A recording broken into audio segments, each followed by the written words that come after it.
이 그림은 인류의 번영의 역사를 보여주고 있습니다. 인류가 번영한 것은 불과 300년의 역사밖에 안 됩니다. 중세 암묵시대에서 벗어나 근대사회는 개인에게 자유를 보장하는 인간 중심의 시대였습니다. 그리고 개인의 자유는 자본주의를 발견하게 됩니다. 1776년에 아담 스미스는 국부론을 발표했습니다. 이것이 변화의 시작이었습니다. 인류가 최초로 빈곤에서 탈출한 번영의 시대를 열기 시작했습니다. 인류가 굶주림에서 벗어난 시기는 18세기 이후입니다.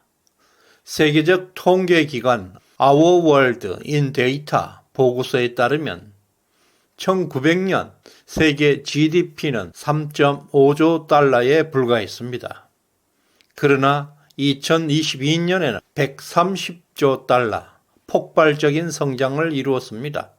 122년 동안 약 37배 성장한 것입니다. 더 놀라운 것은 대한민국의 성장입니다.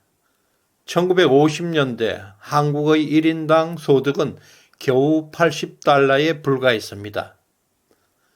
그러나 2023년 작년에는 36,194달러까지 성장했습니다. 70년 만에 450배가 성장했습니다. 세계 평균보다 12배 이상 높은 성장이었습니다. 한반도에서 세계사적 변화, 기적의 역사를 쓰고 있습니다. 또한 우리는 5천년 역사 이래 가장 부유한 시대를 살고 있습니다.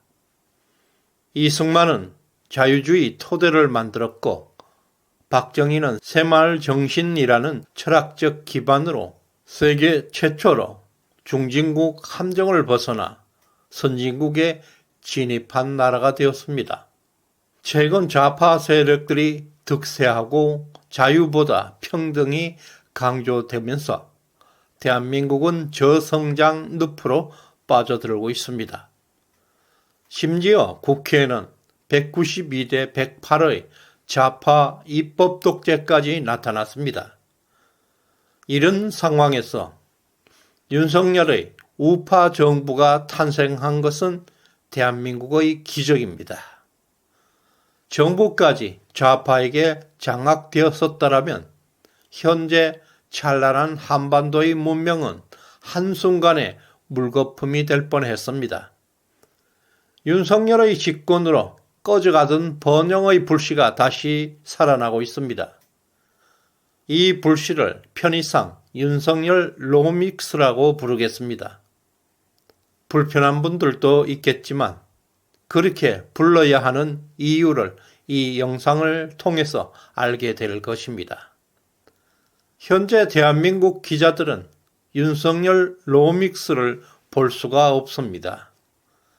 조중동까지 반윤석열 대열에 가담하고 있는 것으로 볼 때 한국 언론, 한국 기자들은 대한민국 기저에서 꿈틀거리는 큰 변화의 징후들을 그들은 아직 인식하지 못하고 있습니다. 1970년대 영국의 대처 수상, 1980년대 미국의 레이건 대통령은 좌파들이 망쳐놓았던 경제를 재건해서 번영의 길로 올라섰습니다. 그 배경에 신자유주의 사상이 있었습니다.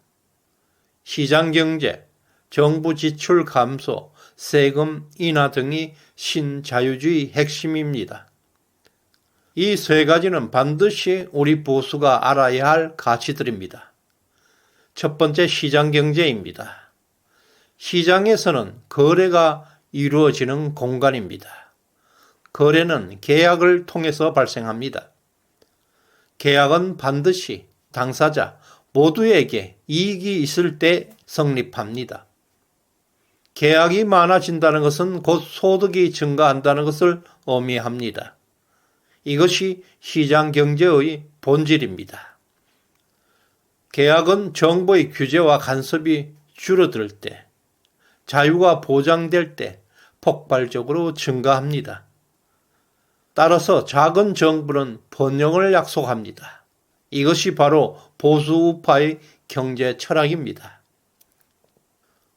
둘째, 공공지출을 축소해야 합니다. 정부가 허리띠를 졸라 매야 한다는 말은 정부가 지출을 줄이겠다는 뜻입니다. 윤석열 정부는 민주당의 추가 경정 예산 추경도 거부하고 긴축 재정을 운영하고 있습니다. 민주당과 좌파들이 돈을 풀어달라고 발악하고 있습니다. 문재인 정부 때 공공기금 포함 600조 이상의 자금을 풀었습니다. 그 결과 나라가 개판이 되어버렸습니다. 국부를 증가시키는 주체는 민간과 기업 부분입니다. 정부는 자체적으로 부가가치를 증가시키지 못합니다. 성장 측면에서 정부는 고자 같은 존재일 뿐입니다. 정부 지출이 줄어들면 정부의 역할이 줄어들게 됩니다. 그것이 바로 작은 정부입니다. 셋째, 감소입니다. 세금을 줄여야 합니다. 이 문제가 이해하기 가장 어려운 부분입니다. 부자 감세를 주장하게 되면 흔히 정부가 부자를 돕는 것으로 생각합니다. 이런 점을 이용해서 좌파들이 우파를 공격하는 단골 메뉴로 사용됩니다.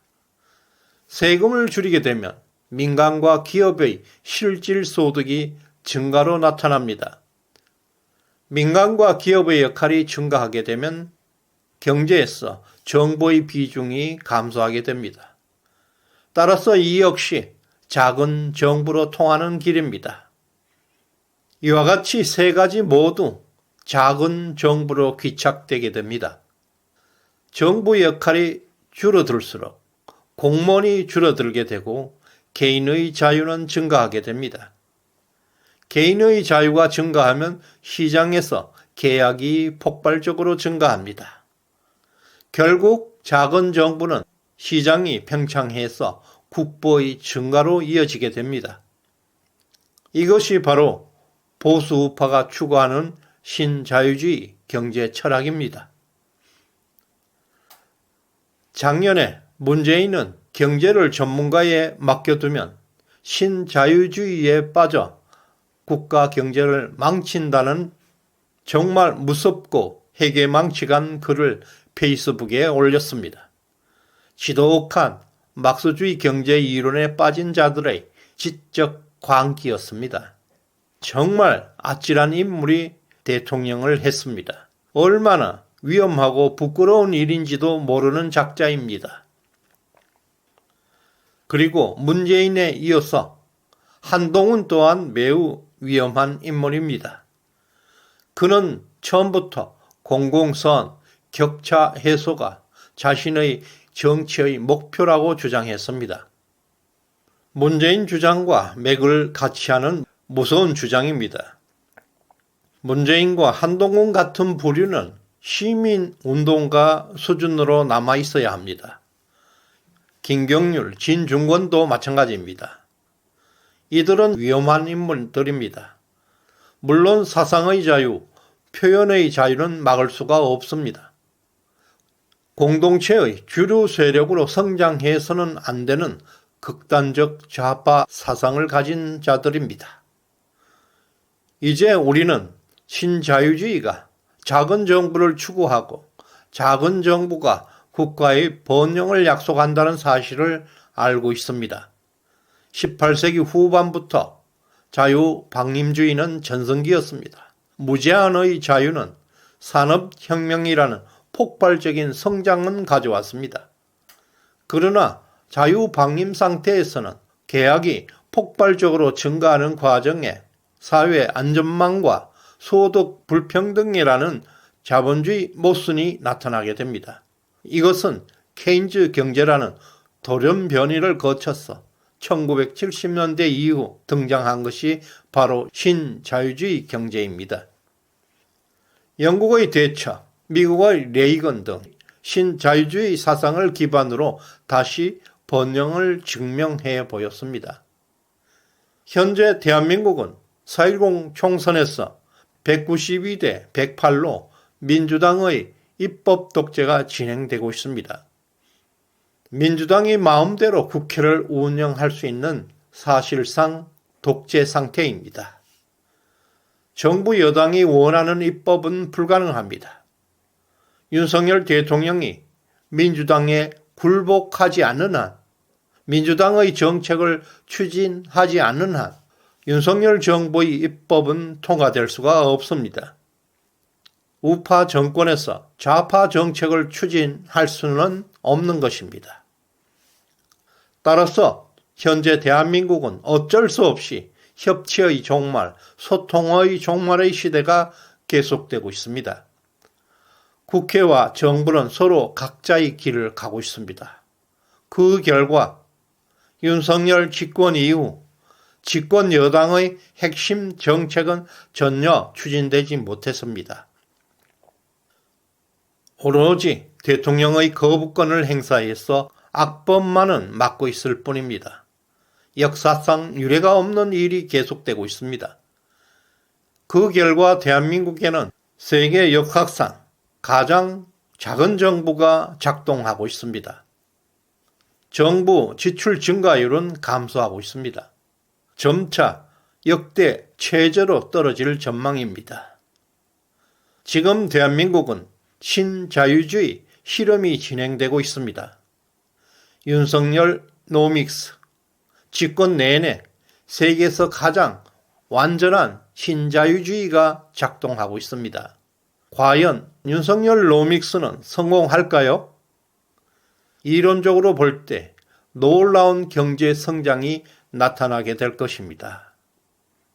반대로 민주당 주류들은 딴 생각을 하고 있습니다. 자신들이 국회 입법 독재를 통해서 윤석열 정부를 참혹하게 몰락시키게 될 것이라고 그들은 확신하고 있습니다. 그것이 막스 경제 이론에 매몰된 사람들의 큰 착각입니다. 윤석열 정부 3년차 이미 대한민국 경제는 기지개를 켜기 시작했습니다. 신자유주의 효과가 나타나기 시작했습니다. 시대정신연구소는 이론적이지만 윤석열 노믹스는 역대급으로 성공할 것이라 생각합니다. 작은 정부의 위력을 곧 실감하게 될 것입니다. 지금 대한민국은 위대한 정오를 지나고 있습니다. 꺼져가던 번영의 불씨는 다시 살아나고 있습니다. 시대정신연구소에 후원해 주신 김태경님, 본인님 진심으로 감사드립니다. 구독, 좋아요 꼭 눌러주시길 바랍니다. 고맙습니다.